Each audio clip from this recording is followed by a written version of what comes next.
I think we can get started. So, yeah, this is the panel that will conclude this whole conference.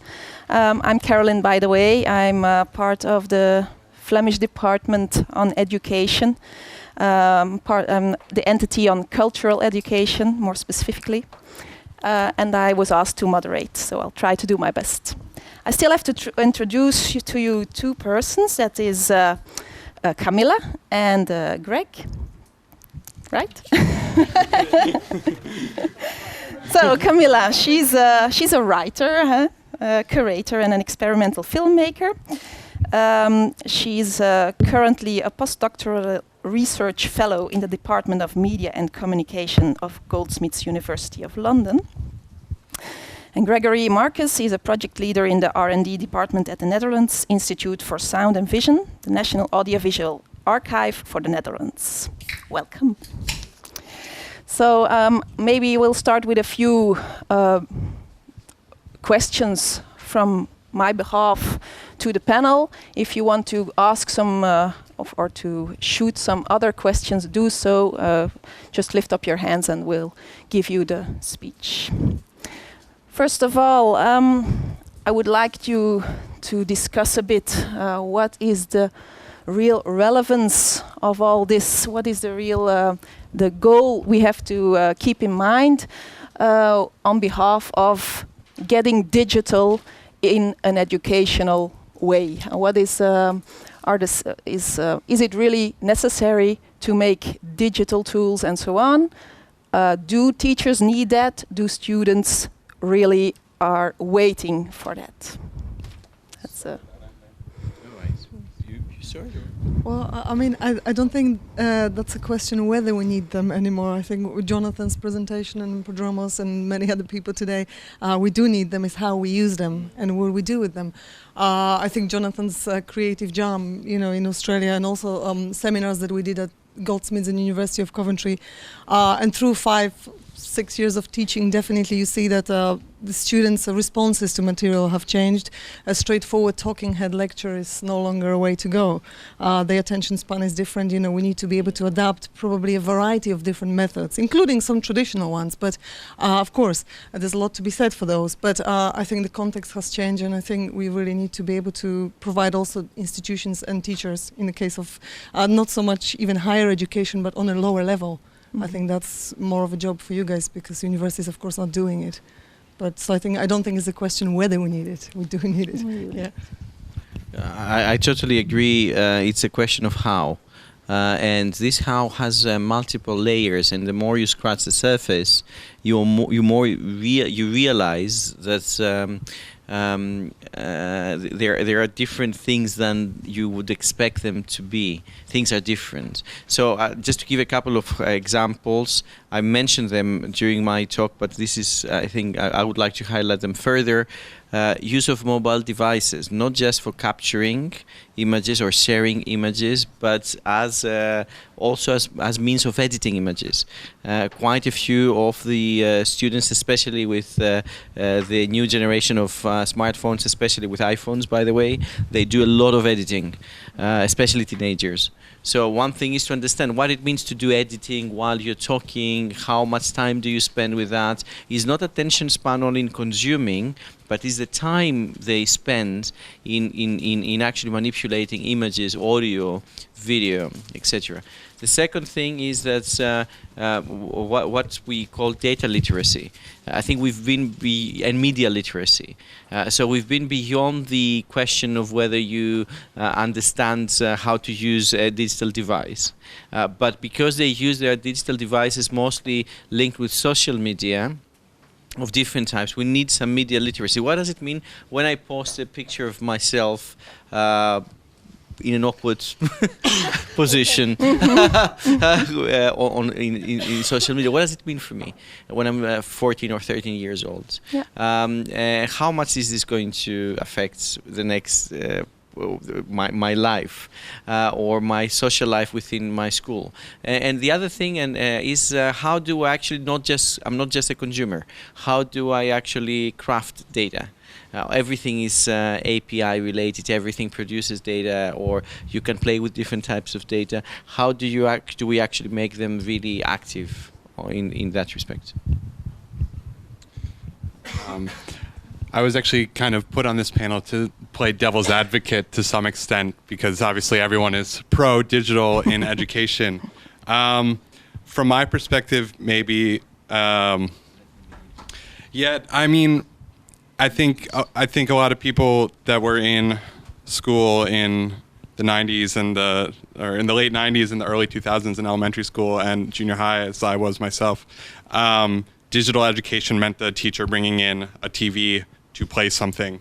Yeah, and well, I mean, maybe hanging around, but the point being is that the quality of the educational videos that were played was next to pathetic. I mean, it wasn't a way to engage the students. It was viewed as just downtime for students to do whatever they wanted instead of paying attention.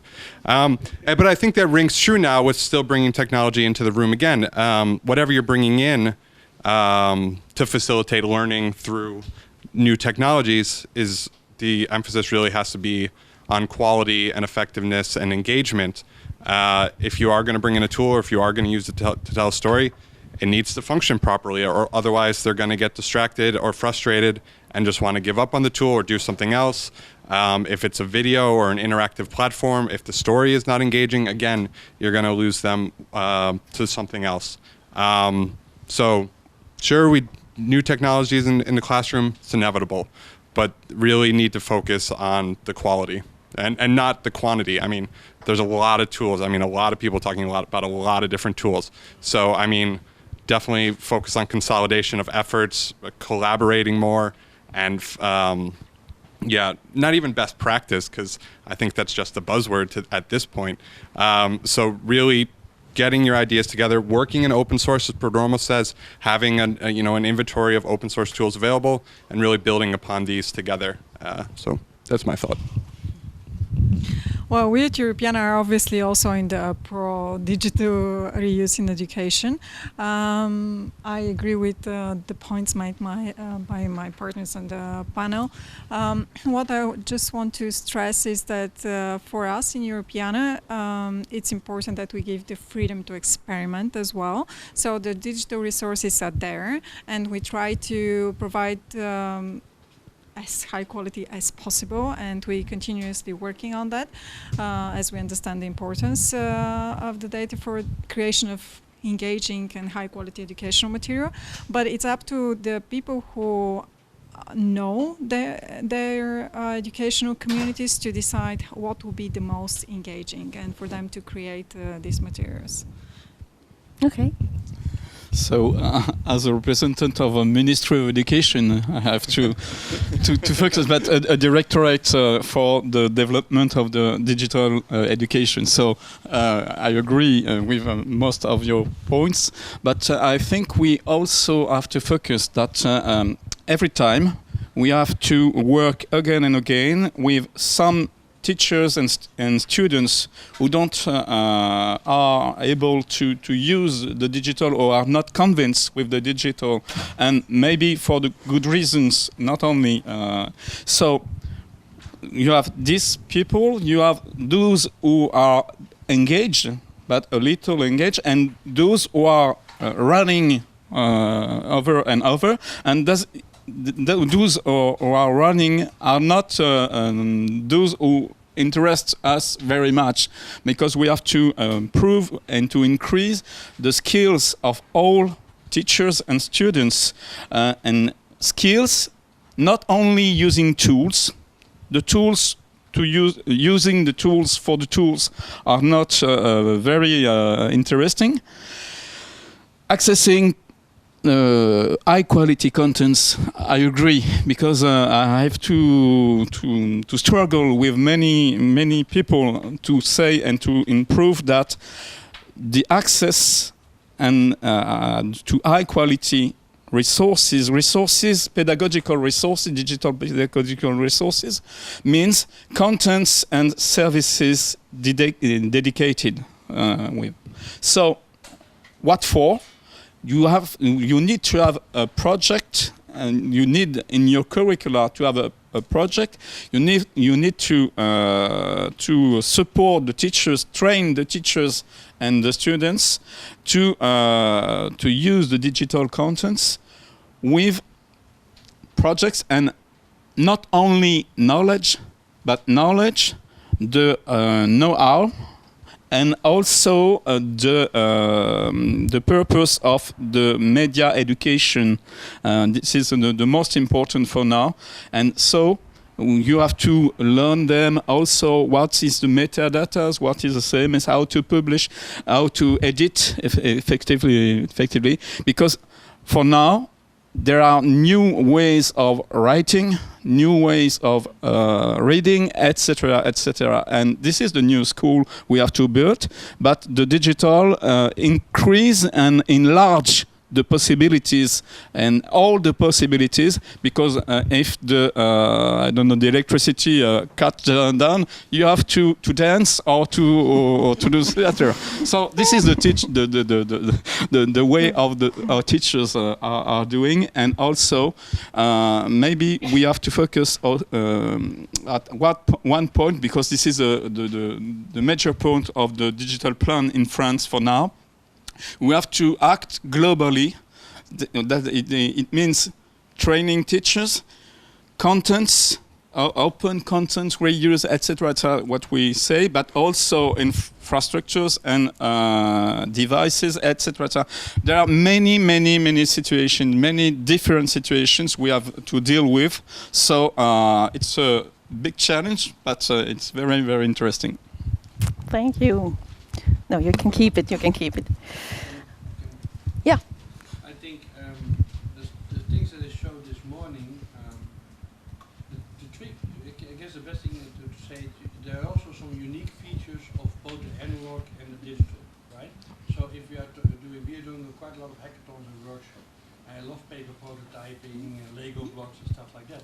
But there are some features of digital, for example, and Anonymous was talking about, or grouping. You can do a lot with post-it note, but you can do some things in digital which you fundamentally you can't do in analog and the other way around. And I think there's not enough discussion about where it makes sense and why it makes sense, simply because of these built-in things of the being digital device or the analog device, if that makes sense for us.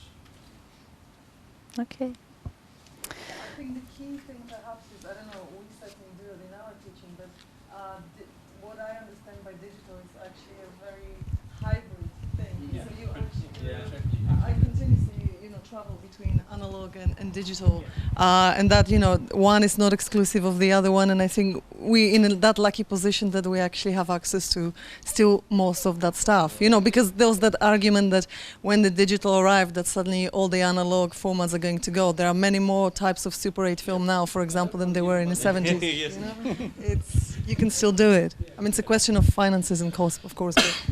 But I think this is something which I find also culturally very interesting, which relates to also to the question of why are young people so interested in the analog format? Why do we see people wanting to work with videotapes now? Or the maker community, and it is related to the maker community, because in order to be able to work with the analog material, you need these kind of equipment, and it's also the other thing, why are they so interested in the graphics of the 80s? Like, why is glitch so big right now, where people want to see how errors actually are introduced in the digital? So we need also to culturally understand what it means to be digital today, which is definitely not just digital. Mm-hmm. Well, I would like to go further on the cultural subject.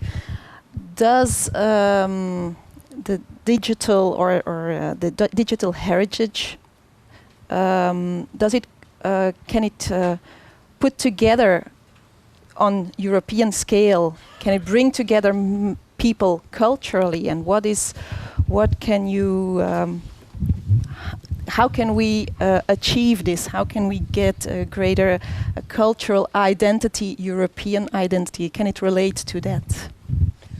Well, Europe cultural heritage, it's called for reason Europe's cultural heritage, and having on Europeana more than 50 million subjects from all countries in all European languages, etc., provides at least a very good basis to help people create stuff and in this way build their own, feel that they belong to Europe and have their own European identity. As I mentioned in my presentation, the richness and diversity of this data allows also for many applications, and in this way people can identify themselves with the form of education, in this case educational tool or educational application which appeals most to them. Okay. Someone? I think what's also, I mean, it relates to that is this question of course, all those national online repositories, yes? So you had that World War I exhibition, for example.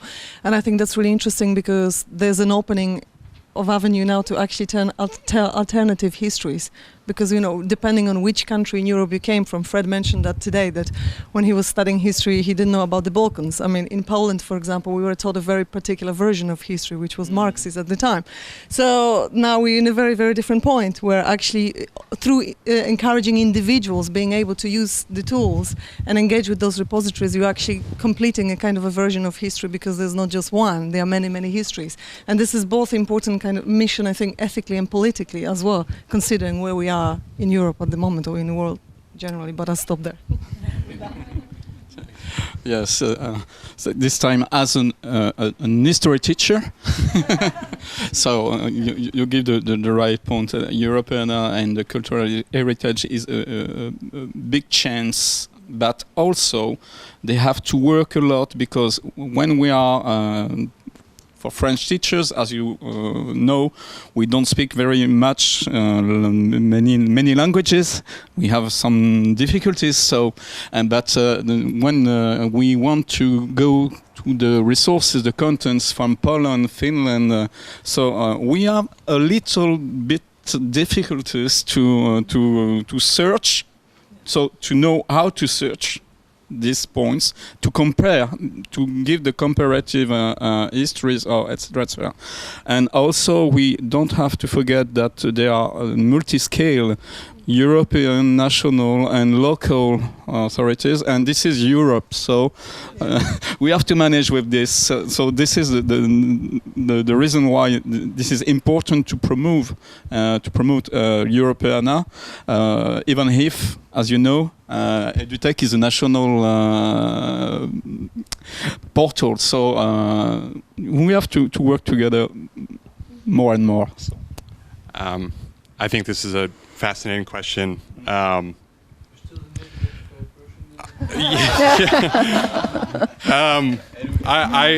spent 5 years. I spent 5 years trying to answer the question of, is there an European identity, and does it exist, and can culture and technology facilitate it? Like this question specifically, I definitely think that education is one of the key aspects to building a closer union and finding the non-existent European identity. But I think this relies almost exclusively in the Erasmus program and the Da Vinci program, and this is due to several reasons. One, the connectivity, the constant connectivity that technologies have allowed for everyone, and two, the informalness of doing an Erasmus program. For anyone who has done an Erasmus program, you know what they are like. You build relationships with people that you would never meet from countries all over Europe, and you form your bonds not over your heritage or your past or where you're from, but where you are. How does the metro work? How do I register for courses? You're bonding through struggle, which is, at least in my opinion, a stronger bond that allows for more reminiscing than already forming a bond on reminiscing about cultural events that have already happened. And due to the constant connectivity that exists through new technologies, these bonds are allowed to stay connected after the 5 or 6 months have ended. Now, the problem is that according to the last Eurobarometer survey in 2014, only 1% of the students that are eligible for doing Erasmus do Erasmus. If we consider that number it's around 1 million students. If we juxtapose that number with the amount of people that are actually using all these digital education platforms that exist outside of the classroom, not just the ones that are forced upon students in the classroom, but the ones that exist outside, that number is even lower. So I definitely think it's one, putting more emphasis on Erasmus, but also really getting the word out there about these programs so that they are getting into the hands of people that, if they do show promise, and that if we all firmly believe that they do, they really need to be marketed stronger. Mm-hmm. If I shall add something a bit lighter, what I find most, and I get this inspiration from the Erasmus program you mentioned, which is indeed is a great opportunity for Europeans to meet each other and have children. Is also to see that we talk a lot about about this high European culture. We talk a lot about the Parthenons and the Louvre and all the lofty paintings and sculpture and architecture, but there is a lot of European pop culture which may not be of the highest quality for certain, from at least the perspective of certain quarters, but it's definitely shared between youngsters, and even if it's 30 or 20 years old, not the person, the culture. So it actually, whether we talk about Italo disco or whether we talk about Belgian 80s pop, which when you are, by the way, in a club in Belgium and suddenly you listen to you're not Belgian, you listen to the music and you see people just jumping and you're what? And this is part of, and after you've done that a couple of times in your Erasmus or STAS years, then the third time you jump as well. And you say, yeah, that's a fantastic 80s band who no one knows about it, but that's also European culture. So it may not be for educational, but it's part of what we are as an identity, and we are very different from other continents in that respect. That's what we keep sharing. Or if you go to certain countries, the taxi drivers always have they're stuck in a particular decade, right? So that's what makes you understand you are in that particular country, that particular moment. Mm-hmm. And I think this is also something we should share and cherish. But unfortunately, because of copyright reasons, it's not something which is very easy to do. Surprisingly. Okay, thank you. Last taxi driver, I should say. Last taxi driver I had in New York last year asked me whether we were still under communist rule in Poland. You can't. Okay.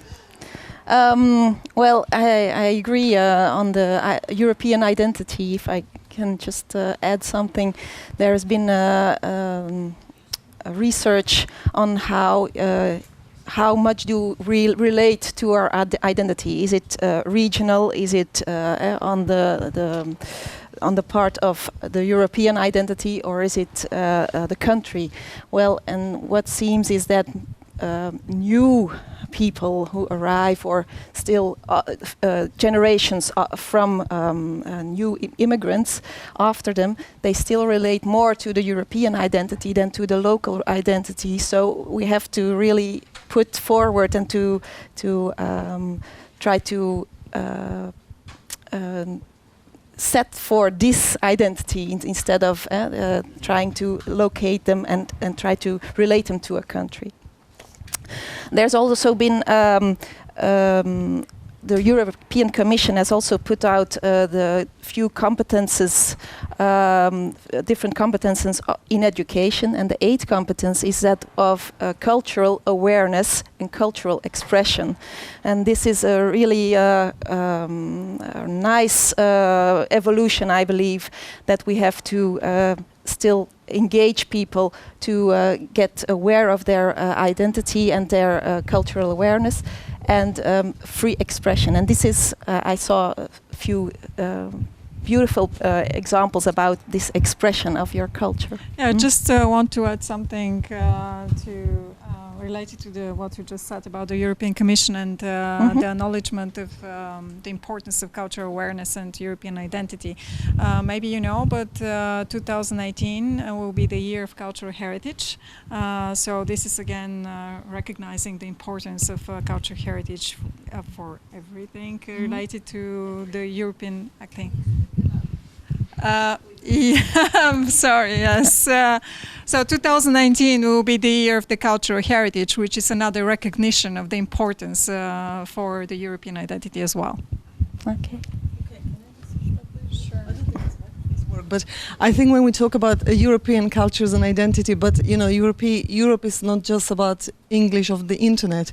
Are you talking about multilinguality? You're talking about many countries having, you know, operating still with different languages. For example, I'm involved in this university bid with University of Budapest at the moment, where we're trying to, it's a big funding bid where we're trying to create an archive of East Central European experimental filmmakers. And where we stack at in terms of funding is on language. So how do we make that online repository actually, you know, available to filmmakers from of the 60s and 70s, for example, in Serbia, who don't necessarily read English, right? Mm-hmm. So, which is probably a question that we raise at some point. Okay. How can we deal with that multilinguality? How do we? Yeah. Are there any suggestions? Any? Okay. Being Lithuanian from Baltics and actually belonging to different language groups, there is a clear challenge about communication inside Europe, and we use different languages and so on. But there is no problem about translation when we have agenda and when we have tasks to perform together. And identity is a very important concept in story-doing theory, because you know there is storytelling theory, there is story-doing theory, and story-doing theory is about who you are and what identity is about you and your colleagues and what you're going to achieve. And if you have the shared identity, then you can manage about story-doing. So my suggestion would be to stick to some agendas, to introduce some relevance. Let's say in Finland there is no subject as IT science, information technology in secondary school. Why? Just because they have to develop that competence and they are very good about this, but there is no separate subject like leadership or something else, because there is no need for a separate subject or a separate kind of introduction or training of trainers to get something introduced.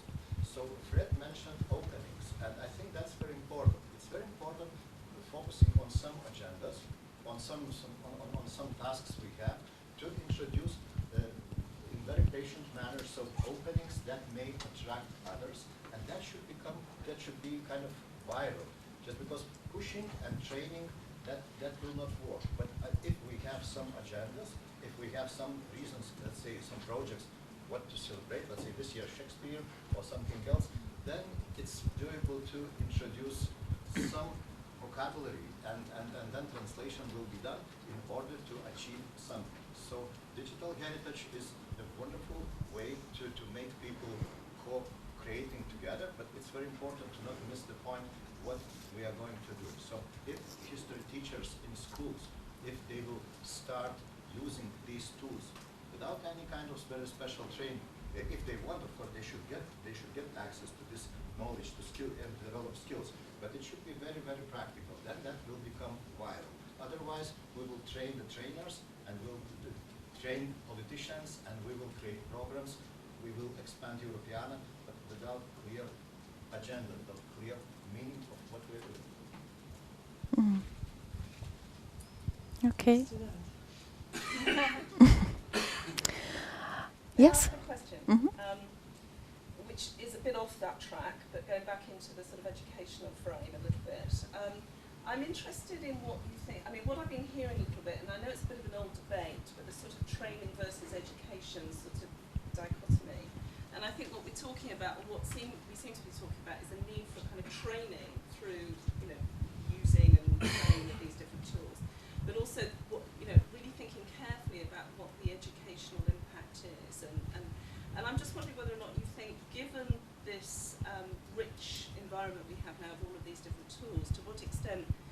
there are already, or there need to be, new kind of pedagogical strategies to enable learners at all levels to make use of this? Because I think sometimes we forget that you can't simply just make them available and somehow they're going to translate into a pedagogical context. And I just wonder whether or not you have any views about whether or not we're equipped for that, or whether or not we need to pay more attention to that, and indeed, if we do, how do we encourage the community, the broader educational community, to develop those pedagogical strategies? Well, Do you want to do? Okay, I can go first. I'm not an educator myself, so obviously to some of you in the room, I am an idiot. But I mean, when it comes to training or the development of tools for people to implement for the sake of education, if it comes down simply to clunkiness or ease of use or ease of adaptability for a teacher to implement something, this can simply come down to even just intuitive design. I mean, if you think of the Squarespace web platform that has now become so popular for kind of new media outlets, is because if it's intuitive design and you don't need any HTML, you don't need any CSS. But I think in a lot of projects, UX and design for users goes out the window. And this is something that we learned from the DPLA and the Digital Library of New Zealand, who are the kind of other equivalents of Europeana around the world, is they need to teach their developers when they're developing tools for people to implement in education or in heritage institutions, they need to be always thinking about the end user and developing for design, not just for the strongest the repository or the best search algorithms, and really focusing on the user, because again, we develop a lot of stuff and it just kind of peters out. I think there is a trend changing around that, but also involvement in projects. I think it's involving younger startups that are coming out, and this is interfaces that they're familiar with, and developing for these kind of communities, developing for things for themselves, instead of, again, devil's advocate here, instead of having people that have been in the game for a long while, again, maybe not having the same approach or the same mindset to developing and users as a 25-year-old just out of school that knows how to write Java or Ruby. So. But that's not totally an answer to your question. Well, I think the development of new pedagogical approaches is a bit outside of the competence of the cultural sector. I mean, we can influence, but I think it's important, in fact, to work with those in whose hands that is, being the policymaker, the ministries themselves. And we know that, unfortunately, this change doesn't happen very fast. So maybe my question to Len will be how this can happen faster. Yeah, I think so. Also, I agree with this. This is the way that the ministry of education have to work in France, for example. So we are working on pedagogical resources for the primary and the secondary, with some difference, but also sometimes you can't address the primary pupils just like the secondaries and the higher school. You have to give the tools to simplify, maybe, but not so much. Also, it's very, very difficult. But we have this the thing, because also we have to take care about the physical development of the pupils. So my hand is not a pupil on primary schools. So the ergonomy is one of the points we are looking for. We are looking for also at one thing we didn't speak or spoke this morning and this afternoon. We are looking for the special needs, and we are supporting in the ministry, in my department, many digital resources and services for the special needs. And very often we are able to take some tools or some ways that they develop for the special needs, and it's very important for all of us. So this is one point we have also to work, and the new pedagogy. We always speak about new pedagogy. Yes, we have new tools, new services, new contents. We are in the digital world, so there are new things, new way of reading and writing. Just like I said, but also we have to think about active pedagogy, and active pedagogy is not only with digital. So there are many ways. So in France, we are working with, for the ministry it's very difficult because we are working to give everyone the most the facilities to improve digital skills, but also we must pay attention to we must pay attention. I miss my ID, so now we must pay attention also on the freedom, the freedom of pedagogy. Teachers are free. What I want to say.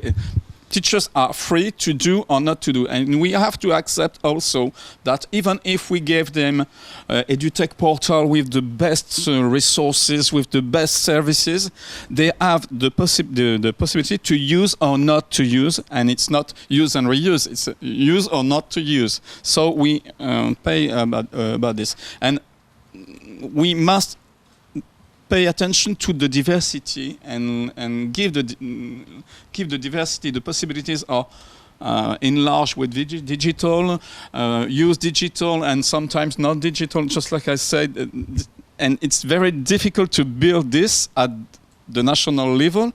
So at the European level, it's more and more difficult because there are the diversity is more and more and more. So well, that's the way. Mm-hmm. Okay. Maybe I would like to end with a last question about the discoverability of all the material that is out there. How can we engage in a more clear space for preservation or of cultural heritage? How do we have to deal with that? Maybe I can begin. On a European scale, I mean? On a European scale, yes, but for all of us, to discover the cultural heritage resources, it's the way of the metadatas. That's the point. That's a difficult point for someone like me, because we have to explain to some technical ways, and it's not very easy because it's not so fun for many of them. But it's the point, and we have to share the the ways to build the interoperability. So the open source, etc. But we are not. We haven't yet. Sorry. We don't give efforts to reach this goal for now. I think so. It's my opinion. And it's the first thing. The second thing also is to enlarge and to give the rules for the privacy and the licenses and the rights. So this is the three things: the privacy, the metadatas, and the licensing for going together far and far. Mm-hmm. So That's very important. First of all, I agree. This is the minimum, and it's a big minimum. Right. The second thing, which I find, perhaps I'm a bit obsessed with this problem because I live it every day when I'm trying to develop our strategy and operations at the Onassis Center, is how do you actually deal with APIs? So I've seen a major shift over the last 2 to 3 years from normal programming to API programming. So what is important is, first of all, to identify which are the APIs you want to play with, and then provide APIs of your own material and know how to, let's say, publish and advertise these APIs. So let's say that it's like being in the middle of a stream.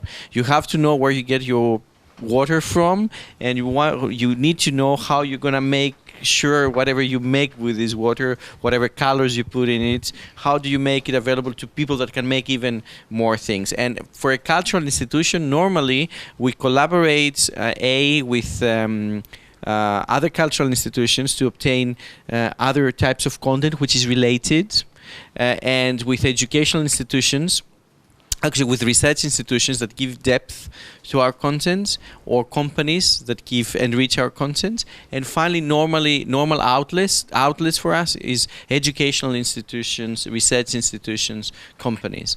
And for each one of the three, and I've just picked 3 which I see every day, you need to know who they are and why should they care to spend some time with you. So that's a very major cultural shift for a cultural organization. A cultural organization normally is is trying to limit its content. Suddenly you understand you have to make your content available. Not necessarily open, it's not one flavor, but you have to make it available, and you have to know what to make available and how. And now, and I'll put that final caveat here, or that when you actually, the way we estimate our value, increasingly it becomes very accurate, because we normally use some type of social media metrics which we link to specific targets, which are either in the form of revenue or are in the form of impressions or some kind of quanti material. It could be that this whole thing is junk, right? It could be that this is just a hype, but that's the hype right now. So when you go back to your board of trustees, even if you don't have to make money, we don't have to make money, but we have to show impact. So I have to go back to my trustees, and increasingly they're going to ask you, you're going to see this old lady in the corner saying, how many impressions did you have? So you have you have to be able to actually answer something. And how you do that while you keep your cultural mission and your educational mission is not a straightforward story. Mm-hmm.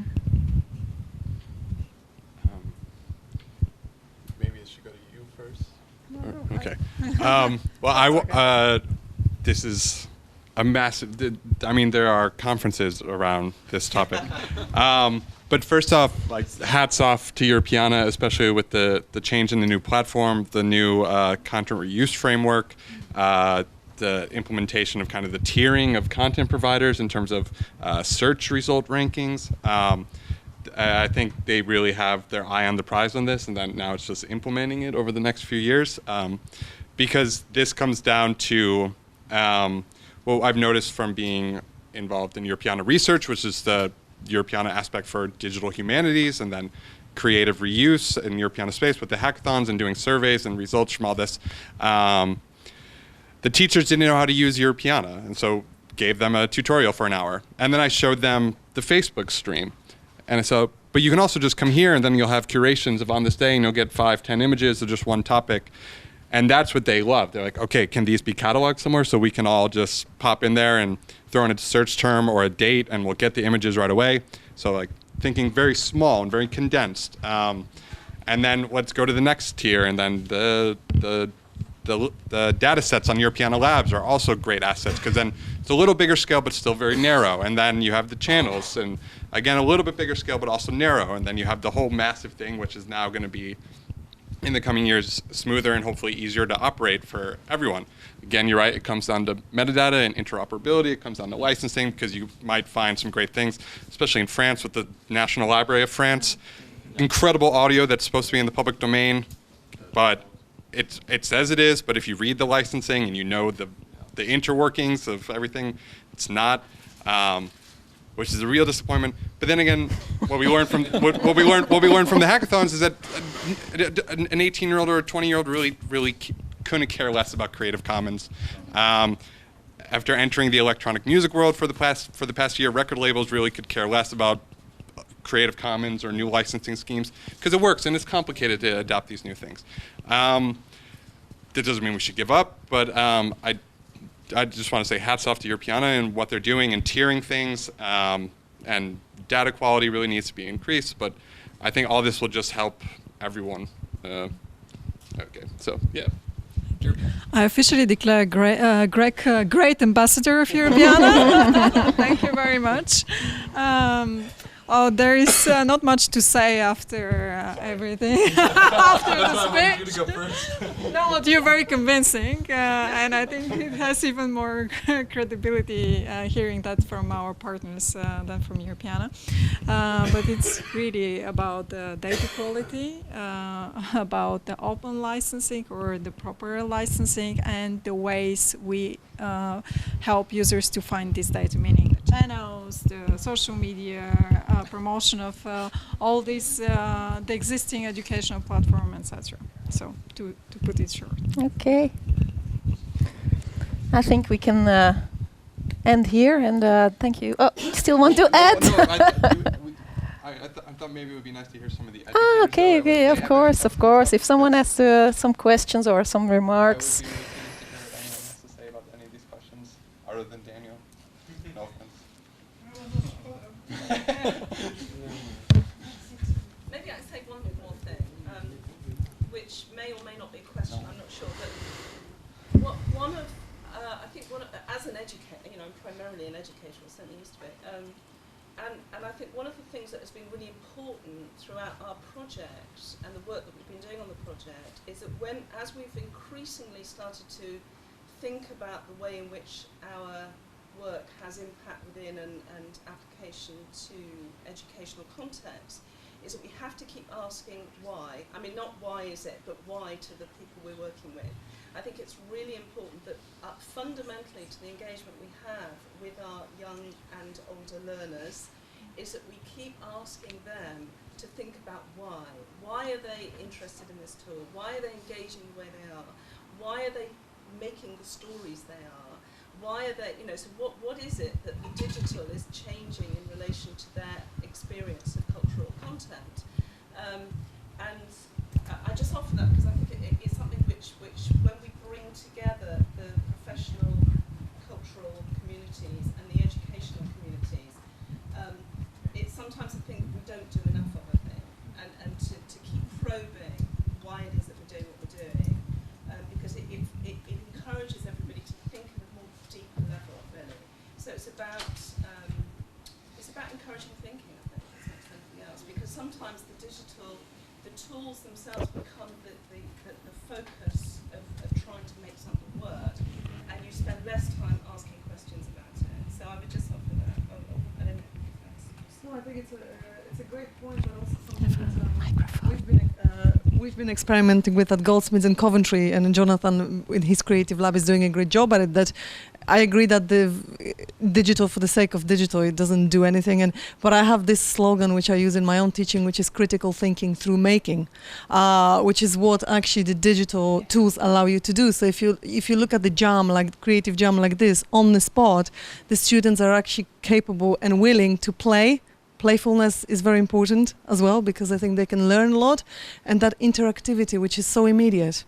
And they come up with great ideas. By the end of a jam that I tend to do with them for script writing, by the end of a half a day, they've got a ready treatment for a film. Yeah. But they do have to engage with those tools, and they want to engage with those tools. So I think that's, definitely very important. That's me. No. If you have to comment on this. I fully agree with the problem, with the point that we need everybody in the educational sector, the educational practices need to think about the questions, the right questions to be asked. Because the education is transforming from a sequence of notions to be imposed in the memory of the students in the capacity to answer questions. So I think that this is a very, very strong point. I would add something to this point that is central, which is about one question. We are moving to the digital. The society is moving to the digital. We are surrounded by digital experiences. Every day, every moment, everything we do has to do with the digital. Even cooking, because we choose the program which is in the computer of the machine we are using. So every time is digital. What is changing in our life? Which are the new questions that should be asked because of this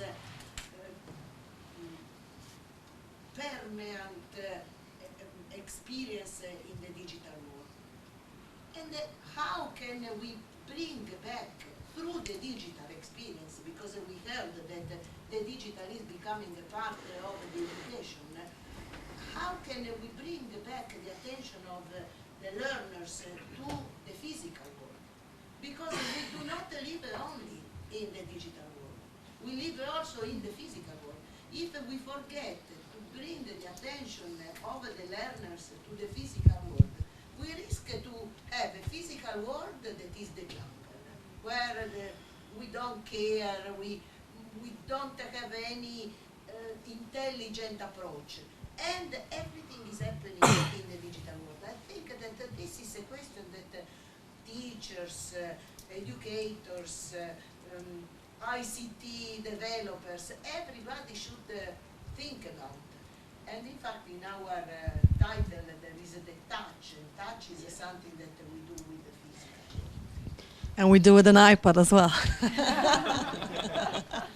Yes. Yeah, but so it is a physical interaction with the digital world. And in this sense, I think that the experience of the museums, which transformed the relationship with the culture, with something to see under a glass, should put us to reflect on this. Because the museums didn't give the possibility to touch cultural heritage. And this transformed the relationship of the citizens to these objects as something to be seen from a distance. So how the digital can bring back the touch in this cultural experience? I don't know. I think that we should reflect on these aspects. It's not just producing millions of digital content, accessing them, and producing millions of digital applications. We have to think about what is happening. I guess that I think that the digital don't go so fast in education, even if we try to develop this.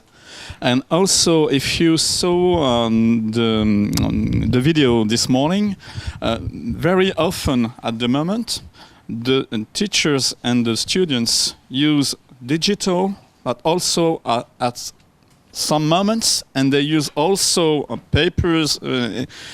They are working with all the materials, so not only digitals, but different materials. But with the digitals, we can do some activities that we can't do with the physical. For example, if you learn with EduGeo, which is one of the partners, the National Institute of Geography in France, so you can build a thinking, not only use the tool, but think about the scales, the impact on the territories at different scales, only on one pages on one screen, and you can do this.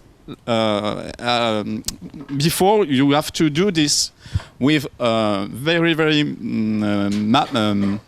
many maps, many materials. So it is also a facility, and it doesn't mean that we oppose the physical and the digital.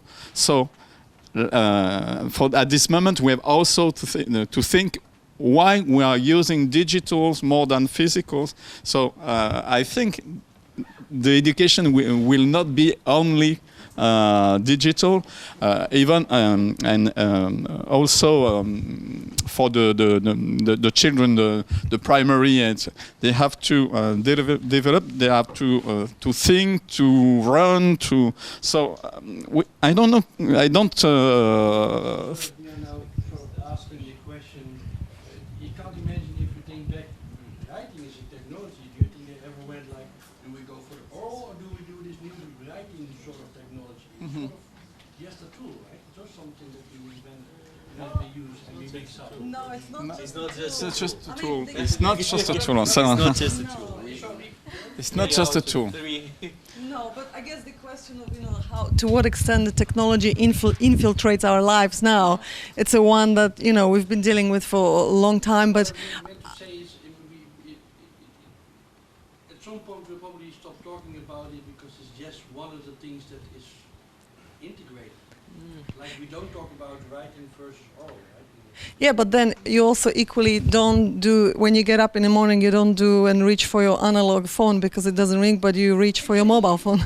Yes, so the lifestyle has changed as well. So this whole idea, is a pity that Joanna is not here because her whole theory of how our lives are now mediated through technology, that's really what we're talking about. And again, trying to teach students how to think of using technology critically, because they go for job interviews and it's great, I got this computer, I got this phone. I said well, are you controlling this phone or is this phone controlling you, or this beautiful new laptop, So there are ways for us to measure how we use technology, how and I think that's on a level where we also need to address that. But it's a philosophical question too, I think. Yeah. I think that there is an additional element, that is the education to digital, because we perceive the difference between the digital world and the real world, but the children do not. They see the digital world as an extension of themselves. I do several courses for digital education. For older people, I teach them how an email works. So I give them paper and it's given in the hand of another person because they perceive the digital as a barrier, but children do not. The problem is that they need to be educated to the conscious use of the digital. Welcome to our curriculum, Yeah. our new curriculum.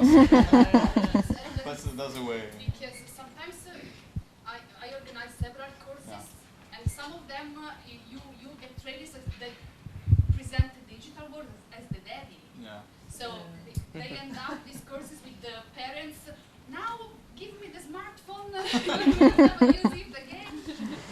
And it's not. Yeah, so we have to teach students and parents sometimes. Yeah, but if you another point is that I think what you see in schools or courses, I think all of us are pretty much in agreement that the boundaries between digital and physical are increasingly becoming extinct. Even like physical objects are physical manifestations of digital designs. Most of the things that we have around us, or even we are wearing. So, and I think kids increasingly are aware of that, and they are not conscious of that in the way they are not conscious of a light switch unless it stops working. They're not supposed to. Yeah, and it shouldn't be. But at the same time, we all agree also on the critical aspect. They have to understand what's happening next to, around them.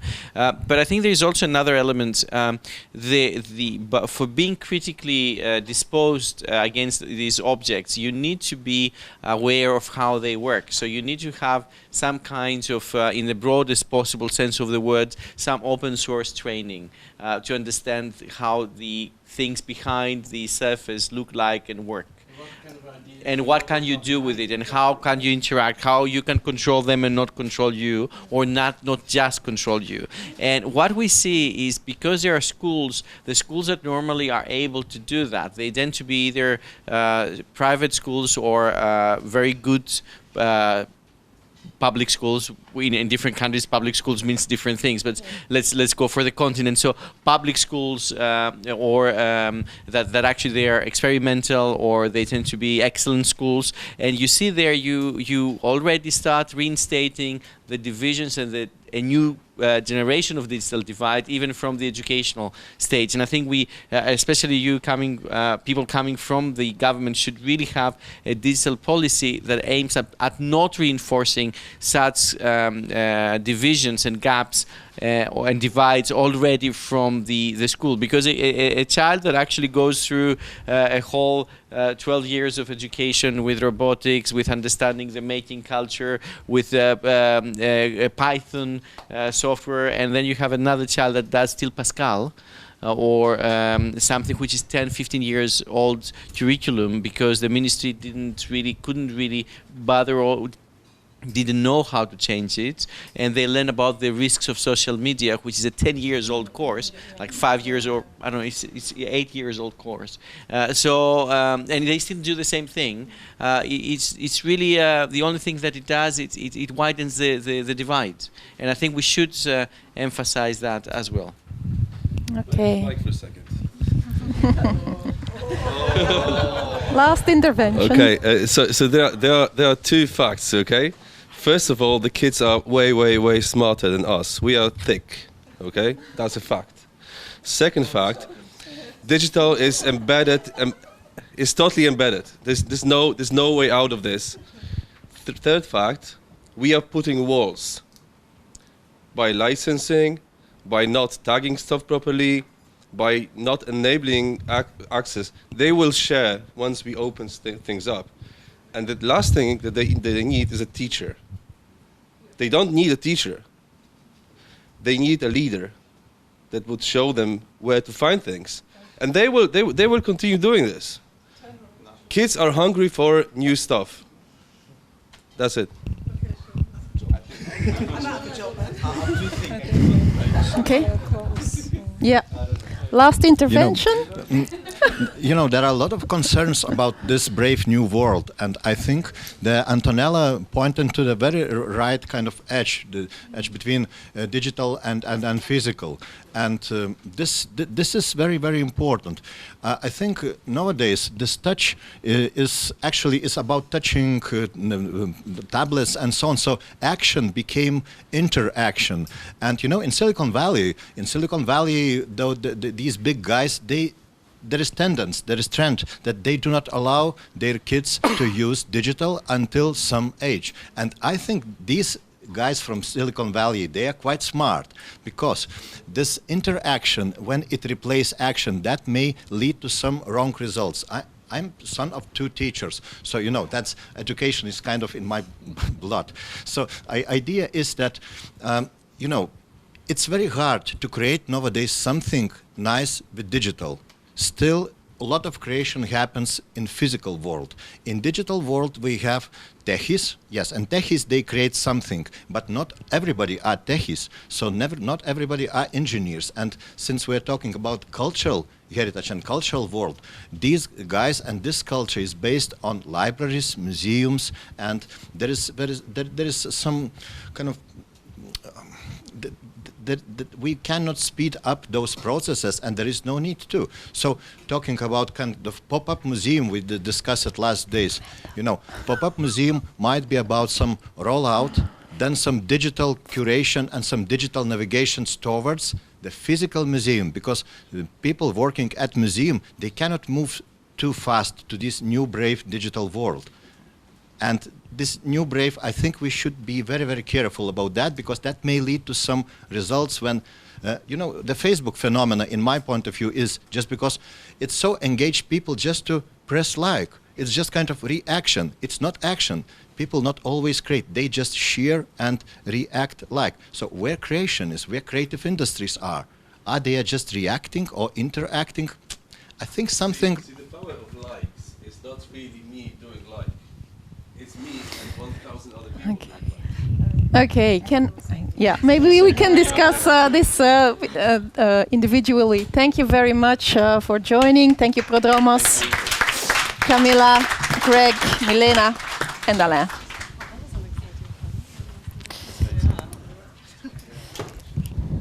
Well, it's down to me, I think, just to do a quick wrap-up. So thank you, the panellists. What a fantastic discussion and a fantastic debate. I almost don't want to bring it to an end. But as you were speaking at the end, I was just thinking back to... I'm old enough to remember working life before email. And for a long time, I had on my office door a quote from the Marxist philosopher Terry Eagleton, who said, and I hope I get this right, there was once a time when we couldn't communicate our experiences, and now we can't experience because of our communications. I'm not sure if it's still true, but I thought it was a really interesting quote when email started its tsunami into our world of communication. So it's been a really wonderful day, and on behalf of the eSpace Consortium, I'd like to say thank you to everybody who's been part of today, because it's been a really valuable day for all of us. I think we've enjoyed throughout our project beginning to see its impact and its potential within a broad and a very broad educational context, and today's given us a huge amount to think about and to take away, and we'll keep on with our work and see where we go next with it. So thank you, and thank you to all the speakers and all of you who've come today. Thank you. Very special thanks to the European Schoolnet, who have been wonderful, wonderful hosts, and the food's been brilliant, so thank you for that. But I do want to reserve my special thanks to Barbara and your team, because you've just done a wonderful job for us. Thank you. And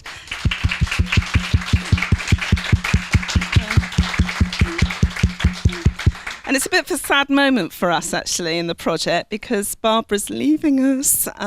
So we wish you luck in your new adventure. We will miss you. The project, of course, has got a way to go, and we've got our final... I'm not going to call it final conference. The end of project... Third conference, thank you. Our third conference is in Berlin in November, on November 21st and 22nd. Please come. We would love to have you with us.